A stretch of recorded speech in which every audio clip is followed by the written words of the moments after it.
Good morning, everybody. It's Anita. I hope you've had a really good week and have had a nice half term if you've been off, and I hope everyone's enjoyed some of the lovely sunshine. Just going to speak to you this morning about one of the great Bible characters in the Old Testament. So, I wonder whether from time to time you're asked to do some jobs at home or maybe some chores. We all have things that we don't really like doing, both adults and kids. There's some things on the screen here. I don't know if your bedroom's really messy or you're really good at hanging up your clothes. This is one that I was really bad at. Homework. I used to put that off all the time, and my mum and dad would nag me so much to get on with it, and I would always leave it to the last minute. Or maybe, there's a job in the kitchen that you need to do. Do you help unload the dishwasher or do the drying up or something like that? Well, thinking about these things that we really avoid doing reminded me of the story of Jonah in the Bible. So you can see on the screen, here is Jonah, and he was a prophet in the Old Testament, and he was really important because he came from the north of Israel, and also God had some amazing plans for him. God's plan for Jonah was basically to go to Nineveh.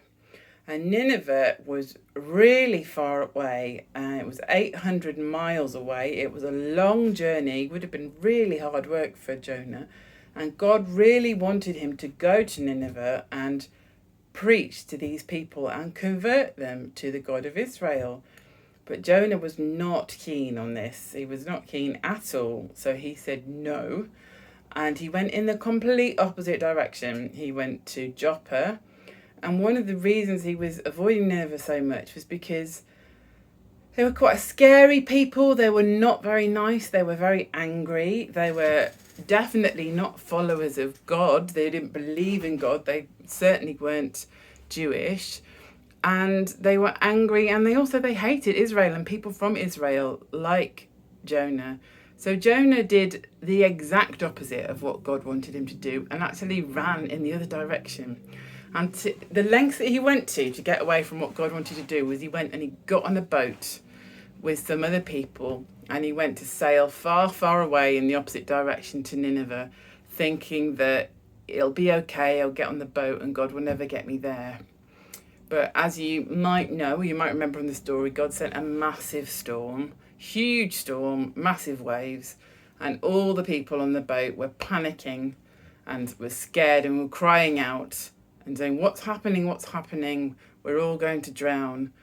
And here in the bottom of the boat, you'll see, hiding away from everybody, is Jonah, thinking, what on earth am I going to do? And he came clean and he told the truth, and he said, I think God's angry with me. I've not really done what he's asked me to do. I've not followed the right path here. So, I think this storm is my fault.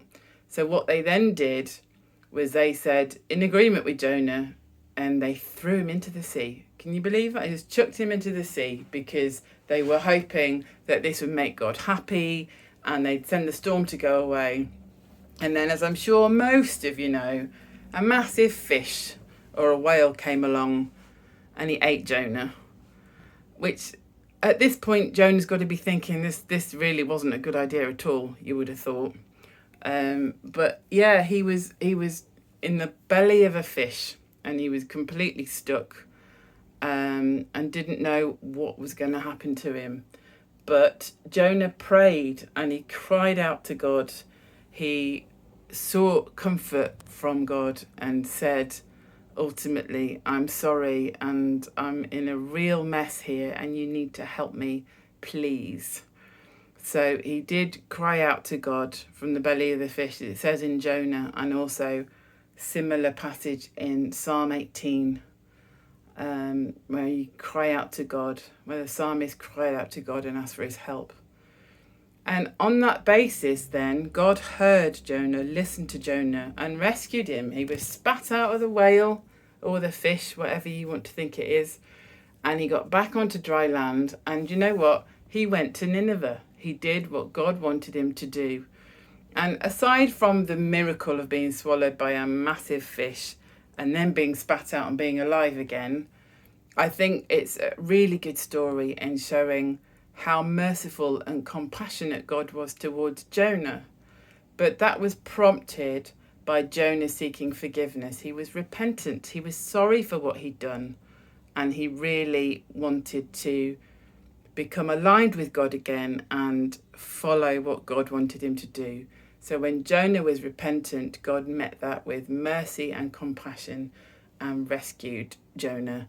And you need to remember that ultimately God sees the whole picture of our lives and the plans he has for us. And that's what Jonah found out.